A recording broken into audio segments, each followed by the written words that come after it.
Time sem vergonha do Cruzeiro. Venceu o último jogo do Boca Juniors, mas pensa bem, o Boca Juniors teve um jogador expulso há mais ou menos ali uns 15, 20 minutos, segundos, né, do primeiro tempo. E aí, mesmo assim, o Cruzeiro jogando com 10 jogadores, fez o Boca Juniors crescer para cima, fazer o gol, levar ao empate na união dos dois placares e levou a disputa ao pênalti. Bem, nos pênaltis o Cruzeiro conseguiu, mas o goleiro não defendeu uma bola, nem do Cruzeiro, nem o Cássio, nem o goleiro do Boca Juniors. Então, o Cruzeiro realmente venceu porque o último chute foi chutado por cima do gol. Um erro ali na última cobrança, porque as cobranças estavam ótimas. E aí o Cruzeiro vem para esse jogo contra o Internacional, que tem tempo que o Internacional não estava ganhando de ninguém. Uma vitória aí, E aí o Cruzeiro vai e o tempo todo o comentarista, né, tá narrando, o narrador, falando do tempo que o Cruzeiro não vence o Inter, que tem isso, tem aquilo, e o Cruzeiro parece que trouxe esse tabu para dentro de campo. O Seabra, jogando com medo, colocou os mesmos jogadores, igual ali, coloca ali o Ramiro, coloca o Lucas Silva, aí vai e coloca o Japa, sabe, parece que não tem o Vitinho, parece que não tem aquela coerência, jogadores que não estão vindo jogando. Então, aparece pra gente que tá vendo, que é torcedor, que fica pé da vida na hora que acaba um jogo desse, que o Campeonato Brasileiro está sendo deixado de lado. O Cruzeiro não vence, ou empata ou perde. E aí, se fosse um outro treinador, provavelmente já teria caído. Por que não caiu? Teve aquelas falas lá que se julgaram ser do Pedro Lourenço, aquela gravação, que atrapalhou o time, que depois que teve aquela gravação, o time parece que está dividido. Os jogadores que entram dentro de campo, quando está no Campeonato Brasileiro, que a gente tem que especificar muito bem isso, não está dando conta do recado. A gente hoje, quem assistiu o jogo hoje viu, foi jogo que eu estava assistindo com outras pessoas, quando chegou o primeiro tempo, todos que estavam assistindo o jogo comigo foram embora, não quis nem assistir o segundo tempo, de tão ruim que estava o jogo do Cruzeiro hoje. O Internacional, que não tem nada a ver com isso, teve várias chances de fazer gol. O Cássio defendeu várias bolas ali, a queima-roupa. E também teve a ajuda de alguns jogadores aí do Inter que impediu antes desse lance do gol que a bola entrasse direto ali numa cobrança.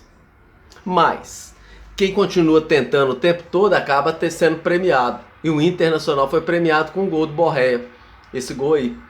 O Cássio tentou, mas a bola entrou. Golaço. Bem, aí a gente vê que o Internacional venceu de 1-0 o Cruzeiro e o Cruzeiro não jogou bem. Os jogadores do Cruzeiro parecia que tinham uma semana com a perna pesada, não conseguia acertar um passe para chegar ali dentro ali da área e tentar fazer alguma coisa diferente, certo? E a gente vê que o Fernando Seabra, quanto vence uma partida, que está motivado, está querendo tudo, no jogo seguinte era para colocar, vamos lá, vamos tentar vencer esse jogo, porque se a gente chegar nesse jogo aí, a gente está com 37, a gente chegaria aos 40 pontos, né? Ficaria ali colado ali com o São Paulo. Nesse momento, como o Bahia empatou, a gente passaria o Bahia, que está com 39, né? O Cruzeiro com 37, chegaria aos 40 pontos. Mas o que aconteceu? O Cruzeiro empatando, chegando aos 38, deixou o Inter vencer 1-0. Mas vai ter o jogo de volta. Sim, o William mesmo já ganhou um cartão amarelo, não vai estar no próximo jogo. O Cruzeiro está dependendo de um jogador que não é nem o atacante, mas é o craque do time, que é o Matheus Pereira, que não jogou nesse time hoje, porque estava suspenso. Vai voltar no próximo, mas perdeu o William. E bem, a gente não pode ficar dependendo de um jogador só, não. O Atlético Mineiro, que é o nosso concorrente, está acontecendo a mesma coisa. Não está jogando bem porque o Hulk não está vindo. Algumas bolas paradas, alguma reclamação, aquele sangue quente dentro de campo que o Hulk tem, faz com que o Atlético vença as partidas. E a mesma coisa o Cruzeiro. Por incrível que pareça, o Matheus Pereira também tem esse sangue quente. E consegue ter a categoria de dar um passe, uma infiltrada ali e jogar a bola ali na frente para alguém tentar fazer uma coisa diferente. O Cruzeiro, sem o Matheus Pereira, se torna um time normal, um time comum. E estacionamos na 7ª posição aí, com 37 pontos, e a gente começa a comparar. A gente jogou um jogo contra o Fortaleza, onde começou essa série de derrotas e empates, aonde o Fortaleza venceu o Cruzeiro, e naquele momento estava a diferença de 1 ponto. Hoje, com a vitória do Fortaleza, chegou a 48 pontos. O Cruzeiro está com 37. Olha a diferença de pontuação. Hoje o líder é o Fortaleza, que está vindo uma sequência de vitórias. Mas olha como se distanciou do Cruzeiro. O Cruzeiro está tendo sorte porque os times que estão abaixo do Cruzeiro não estão se aproximando. Mas a sorte chega a um ponto que acaba. O Cruzeiro está em 7º. Já está tendo possibilidade de chegar ali em 6º lugar, em 5º lugar e até entrar no G4. Mas, se não tiver a união dos jogadores e, como se diz, o Seabra ter firmeza em escalar o time, igual o Jorge Jesus fez quando estava lá no Flamengo. Jogador é pago para jogar, não é para descansar. Ele joga ali, jogou, realmente o Internacional estava mais descansado que o Cruzeiro jogou contra o Boca Juniors, legal, o Cruzeiro teve que viajar, enfim, sim, mas tinha que entrar com o time mais ligado, entendeu?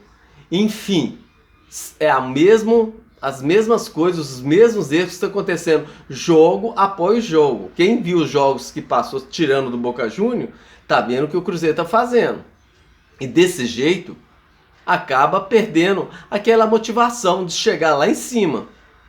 Porque realmente está na Sul-Americana, mas na Sul-Americana também tá o Atlético Paranaense, tá o Corinthians, tá o Fortaleza, né? Que passou. Então, outros times aí que realmente vai dar dificuldade. E se não conseguir essa vaga através da Sul-Americana? E se não vencer a Sul-Americana? Então tem que focar também no Brasileirão. Enfim, para mim foi um jogo muito ruim. Muito ruim. Se eu for dar uma nota, tanto para os jogadores que entraram, para os jogadores que saíram e para o técnico, de 1 a 10, não passa de 4. Não sei vocês. Inscreva no canal, dê um like e comente. E se possível, dê a nota para esse jogo de hoje, para esse time que entrou dentro de campo, para todos os jogadores e principalmente para o técnico Fernando Seabra, que para mim foi um covarde. Poderia ter talvez feito uma coisa diferente com jogadores diferentes. Enfim, não gostei. É isso aí, pessoal. Tenha um final de semana abençoado todos vocês.